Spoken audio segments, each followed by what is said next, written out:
NDTV. And you are watching NDTV Prime.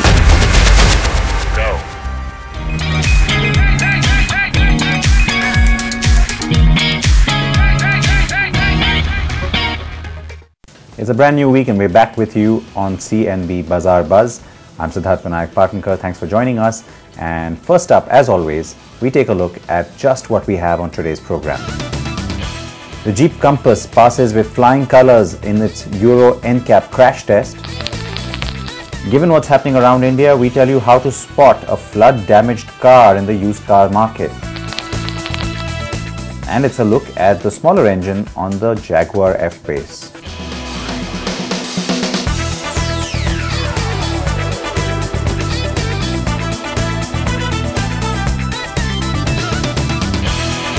Right, so let's get started straight off then, and first up, talk about the Jeep Compass.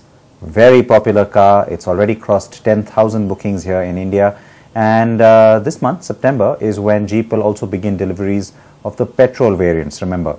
So all of that buzz is not just here in India. The car is starting to do well globally, and Euro NCAP has just crash tested the European version of the Jeep Compass. Now we're told it's the same build quality and the same spec that is built here in India too, so it's encouraging news to find out that it scored really well. The Euro NCAP has crash tested the left-hand drive version of the Jeep Compass. While the right-hand drive cars are all made in India, the left-hand drive versions of the popular SUV are made in Mexico and has scored a 5-star rating in the crash test.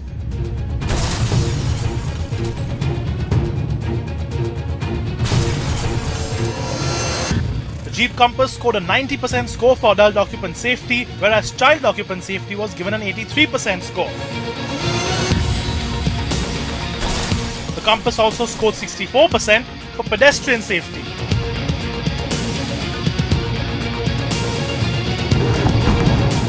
Euro NCAP found that the passenger compartment remained stable, protecting the front occupants from serious harm.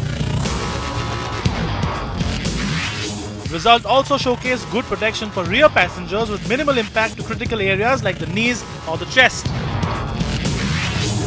There are some differences between the Indian right-hand drive Compass and the left-hand drive version that has been tested. Where the Indian car gets only 6 airbags on the top of the line version, the Euro NCAP tested left-hand drive version gets 8 airbags and a standard autonomous braking system that detects obstructions.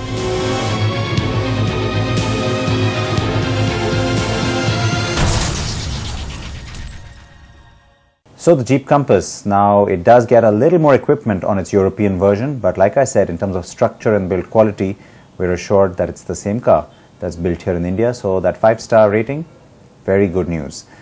Now let's talk about the monsoon that's still pretty much gripping different parts of the country, and there's lots of reports coming in about flooding from most of our major cities caused by the rain.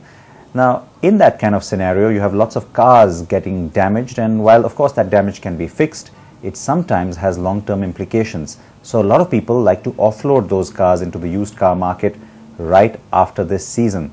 How should we be careful about buying one of those cars, or rather not buying one of them? Cyrus has some details.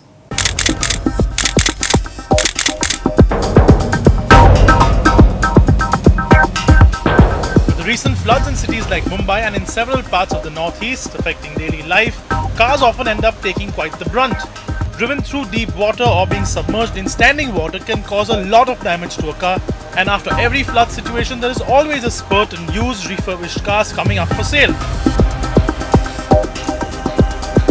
So here are some tips that you can use to avoid getting stuck with a flood damaged lemon. Now the first thing you need to do when you're checking out a car that you suspect has some sort of water damage is just make yourself comfortable, get in it, and just smell. Just take a deep whiff and let the smell talk to you. Now if you get a musty or a slightly moldy smell, that means that there is some sort of water retention somewhere, and yes, there might be some sort of flood damage or water damage.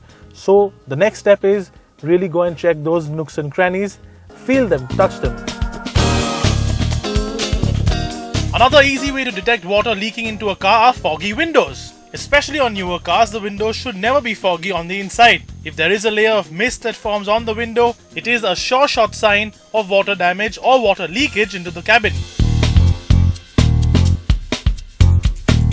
Now the easiest way to actually go about doing this is physically touch and feel all the little corners in the car. Pull the seat all the way back, check underneath the seat, all the little crevices and cracks, and pull the carpets out. Now usually water does tend to sort of accumulate in these corners, so check these corners if they are moist, and even check under the dashboard. Now this particular car is dry, but if you do feel a sort of wetness on your fingertips, that means there has been some water retention in the past, and that definitely needs to be checked out.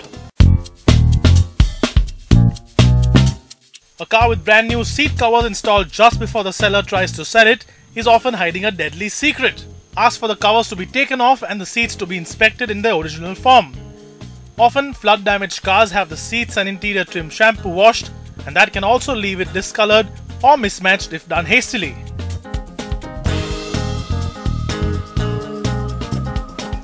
Now another aspect of the car that you really must check out is the electronics. Now by nature, electronics and water don't really get along. In fact, they hate each other. So get into a car that you are looking at, start her up, make sure all the dashboard lights come up, make sure the infotainment system works, make sure the AC works, and if you have a car with a USB slot, actually plug in your phone and see if that works too. So it does. Now the other little trick or little hack that you can use is to actually turn the radio on and turn the volume up a little bit and see if the speakers are working correctly, because water does filter into the door pads and usually damages the speaker. And if the car is with a dealer and if he's trying to pass it on, make a quick buck, speakers are not something that they usually will replace. So simple stuff, just turn on the radio, turn the volume up, and well, if they work and if there's no static interference, you're sort of good to go. If there is, you might need to get it checked. After you are done with the cabin, be sure to open the boot and feel around the carpet there. Take out the spare tire and also check for water collecting in the spare tire area or signs of untimely rust.